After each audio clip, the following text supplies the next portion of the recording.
में मनु भंडारी द्वारा रचित एक कहानी यह है भी कि हम बहुवैकल्पिक प्रश्न और अभ्यास के प्रश्न उत्तर करेंगे। लेखिका के पिताजी की सबसे बड़ी दुर्बलता क्या थी, कमजोरी क्या थी? यश लिप्सा। लेखिका की माँ किस कक्षा तक पढ़ी थी, अनपढ़ थी वो? किसकी जोशीली बातों से मनु भंडारी की रगों में बहते हुए खून के लावे में बदल दिया? शीला अग्रवाल की बातों ने। मनु भंडारी का परिवार अजमेर के कौन से मोहल्ले में रहता था? ब्रह्मपुरी मोहल्ले में रहता था। आगे का कौन सा उपन्यास मनु भंडारी की समझ के सीमित दायरे में समा नहीं पाया? शेखर एक जीवनी। मनु भंडारी को कॉलेज की प्राध्यापिका शीला अग्रवाल क्या विषय पढ़ाती थी? हिंदी विषय पढ़ाती थी। मनु भंडारी का जन्म जो है कहाँ हुआ था? भानपुरा मध्य प्रदेश में। लेखिका के पिता रसोई घर को क्या कहते थे? भटियार खाना। आगे देखेंगे प्रश्न नंबर 9। मनु भंडारी के पिता के अंतरंग मित्र कौन थे? हमने पढ़ा डॉक्टर अंबालाल। मनु भंडारी के परिवार में लड़की के विवाह के लिए अनिवार्य शैक्षणिक योग्यता क्या थी? कितने पढ़े लिखे होना चाहिए था शादी के लिए? कम से कम मैट्रिक। मनु भंडारी की प्राध्यापिका का नाम हम पढ़ चुके हैं, शीला अग्रवाल। उस मनोवैज्ञानिक तत्व का नाम लिखे जिसके बीच मनु भंडारी के पिता जीते थे, अंतर्विरोध। अब आगे देखेंगे हम प्रश्न नंबर 13। अजमेर के ब्रह्मपुरी मोहल्ले के दास साहब लेखिका की किस रचना में पुनः जीवित हो उठे? महाभोज उपन्यास के। लेखिका की रचना आपका बंटी किसके अंतर्गत आती है? उपन्यास के अंतर्गत आती है। मनु भंडारी का जन्म कब हुआ था? हमने पढ़ा सन 1931 में। मनु भंडारी के मन में कौन सी हीन भावना ग्रंथि बन गई थी? काले रंग की होना। आगे देखेंगे प्रश्न नंबर 17। 5 भाई बहनों में लेखिका किस नंबर पर है? 5वें नंबर पर। एक बड़े आर्थिक झटके के कारण लेखिका के पिताजी को इंदौर छोड़कर कहाँ जाना पड़ा? अजमेर में। लेखिका अजमेर के ब्रह्मपुरी स्थित जिस मकान में रहती थी उसमें कितने मंजिलें थी? 2। जिनेंद्र जी का उपन्यास कौन सा है? त्यागपत्र, सुनीता, उपयुक्त दोनों या आपका बंटी? ये दोनों ही है, त्यागपत्र और सुनीता, उपयुक्त दोनों।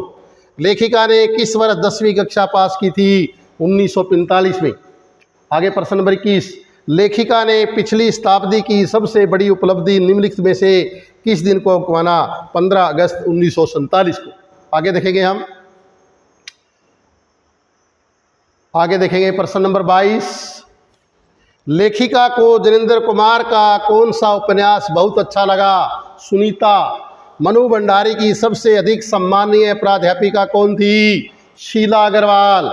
सबसे बड़ी बहन की शादी के समय लेखिका कितने साल की थी? 7 साल की। आगे देखिएगा प्रश्न नंबर 25। अजमेर से पहले मनु भंडारी के पिताजी कहाँ रहते थे? इंदौर में। मनु भंडारी जी की इंटर तक की शिक्षा कहाँ हुई? अजमेर में। मनु भंडारी के पिता का शब्दकोश था विषयवार। आगे प्रश्न नंबर 28। लेखिका की माँ का सबसे बड़ा गुण था सहन शक्ति। लेखिका से 2 साल बड़ी लेखिका की बहन का क्या नाम था? सुशीला। लेखिका महानगरों में किस चीज़ की कमी अनुभव करती थी? ऊपर दिखाइएगा। 30 का उत्तर है संस्कृति। और 31वां प्रश्न है मनु भंडारी की रचना आपका बंटी किस विधा के अंतर्गत आता है? उपन्यास के अंतर्गत आता है। अब हम अभ्यास के प्रश्न उत्तर करेंगे अगले पेज के ऊपर इस पाठ में। प्रश्न नंबर 1 है, ये सब इंपॉर्टेंट प्रश्न है, परीक्षा उपयोगी प्रश्न है, परीक्षा में इससे बाहर कोई क्वेश्चन नहीं आएगा।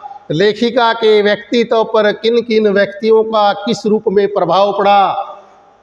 लेखिका के व्यक्तित्व पर उसके पिता और हिंदी प्राध्यापिका शीला अग्रवाल का प्रभाव पड़ा। पिता क्या प्रभाव पड़ा? पिताजी ने उसके व्यक्तित्व को बनाने बिगाड़ने में बहुत योगदान दिया। पिताजी लेखिका के मन में गोरे रंग को लेकर हीन भावना पैदा की, उन्होंने ही उसे शक्की बनाया, देश प्रेम की भावना जगाई। और शीला अग्रवाल ने क्या किया? शीला अग्रवाल जी ने लेखिका का परिचय साहित्य की दुनिया से करवाया, कहानी निबंध लेखन की ओर से उसका दुनिया से करवाया, अपनी जोशीली बातों से उन्हें क्रांतिकारी बनाया। प्रश्न नंबर 2। लेखिका के पिता ने रसोई को भठियार खाना कह करके क्यों संबोधित किया है? लेखिका के पिता रसोई घर को भठियार खाना इसलिए कहते थे क्योंकि उनका विचार था कि रसोई वह भट्ठी है जिसमें औरतों की अक्षमता और प्रतिभा नष्ट हो जाती है। प्रश्न नंबर 3, मनु भंडारी ने 20वीं सदी की चीर प्रतीक्षित खुशी किसे कहा? मनु भंडारी ने 20वीं सदी की चीर प्रतीक्षित खुशी 15 अगस्त सन 1947 को कहा, जब भारत अंग्रेजों की गुलामी से आज़ाद। आगे प्रश्न नंबर 4, मनु भंडारी की भाषण कला पर प्रकाश डालिए। मनु भंडारी के भाषण में लोगों की भीड़ इकट्ठा करने की एक अद्भुत शक्ति थी। लेखिका के पिता के एक मित्र अंबालाल तो लेखिका का भाषण सुनते ही सीधे उसके पिता को बधाई देने चले आए थे। लास्ट प्रश्न है हमारा प्रश्न नंबर 5, लेखिका की अपने पिता से वैचारिक टकराहट को अपने शब्दों में लिखो। उनके विचारों में टकराहट थी लेखिका के पिता और लेखिका में। लेखिका के पिता अपनी बेटी को घर की 4 दीवारी में रखकर देश और समाज के प्रति जागरूक बनाना चाहते थे।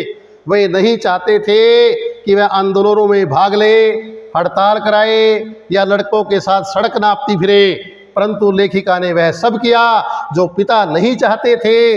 इस कारण लेखिका उसके पिता के विचार आपस में टकराते थे।